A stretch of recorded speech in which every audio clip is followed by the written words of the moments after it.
Sahabat Fresh Juice, dimanapun Anda berada, saya Yofi dan Natasha, sesaat lagi kita akan mendengarkan Fresh Juice. Jumat 31 Oktober 2025 bersama Pastor Pionius Hendy OFM Cup dari Pontianak. Selamat mendengarkan.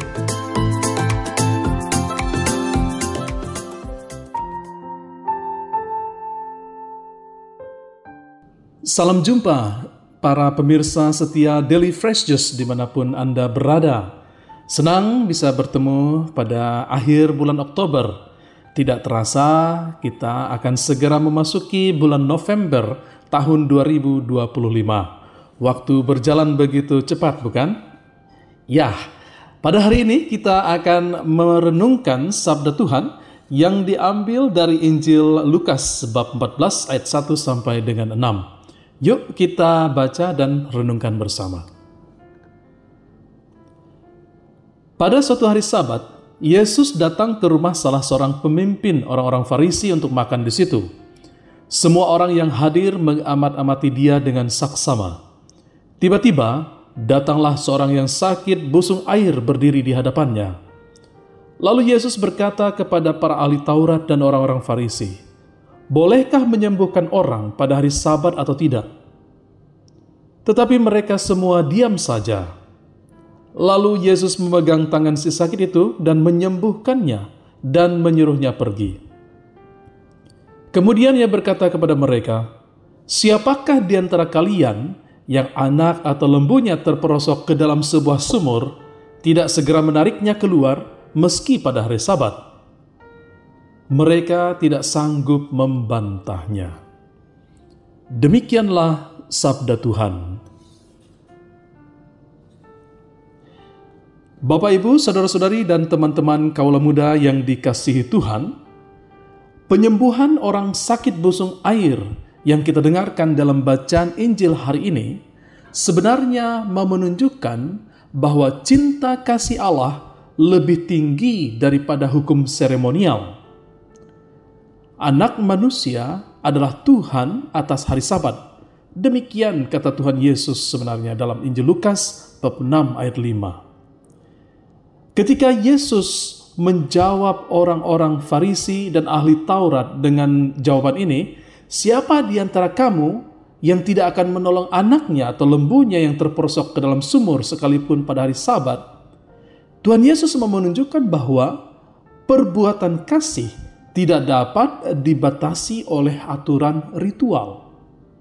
Sebab jika lembu yang jatuh terperosok ke dalam sumur pada hari Sabat saja ditolong, apalagi manusia yang merupakan gambaran Allah, citra wajah Allah, jatuh dalam penderitaan, sudah menjadi kewajiban kitalah untuk menolong sesama yang menderita. Tuhan Yesus menunjukkan bahwa hati yang peka dengan penderitaan sesama merupakan pribadi yang mulia. Kitab memerlukan hukum, tentu, suatu hal yang tidak bisa disangkal. Tetapi jangan sampai diperbudak oleh hukum, sebab ada saatnya kita harus bertindak melampaui hukum itu. Dalam gereja Katolik ada istilah salus animarum suprema lex. Artinya, keselamatan jiwa-jiwa adalah hukum tertinggi.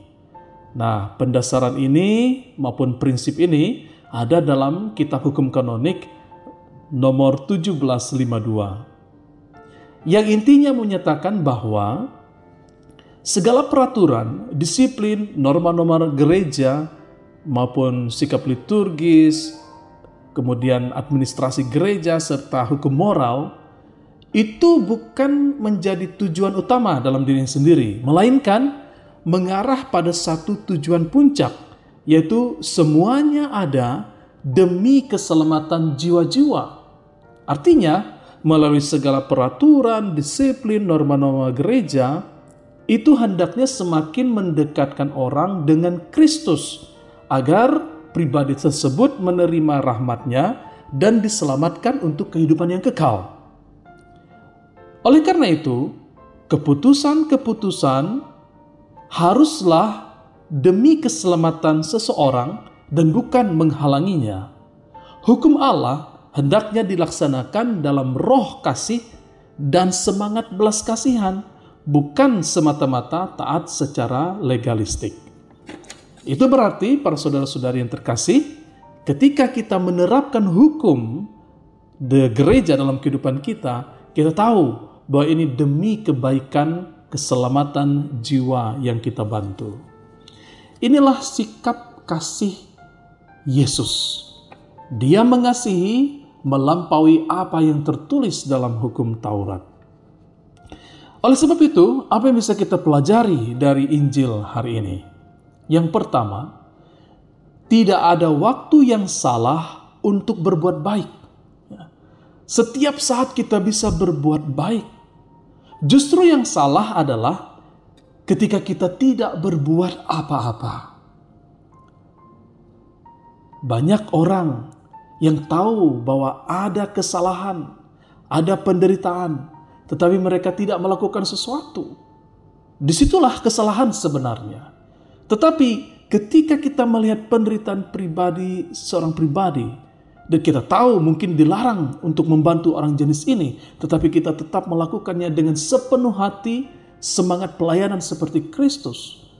Kita membantu, menolong orang yang sangat membutuhkan perhatian kita, urgent, emergency, dan kita laksanakan kebaikan atas pribadi itu, kita sebenarnya sudah membantu seperti Kristus sendiri.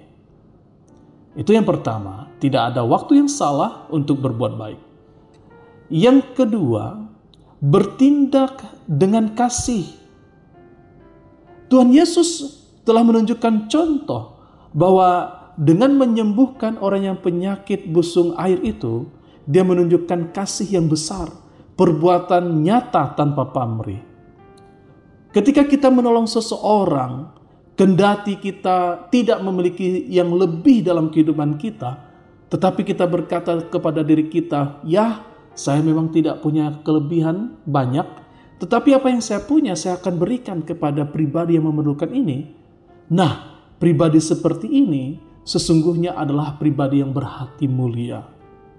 Dan kita dipanggil, Bapak, Ibu, Saudara-saudari, dan teman-teman terkasih, untuk menjadi pribadi yang peduli, yang sungguh-sungguh mengikuti teladan Kristus dalam hidup kita, membantu kendati pun kita tidak berlebihan.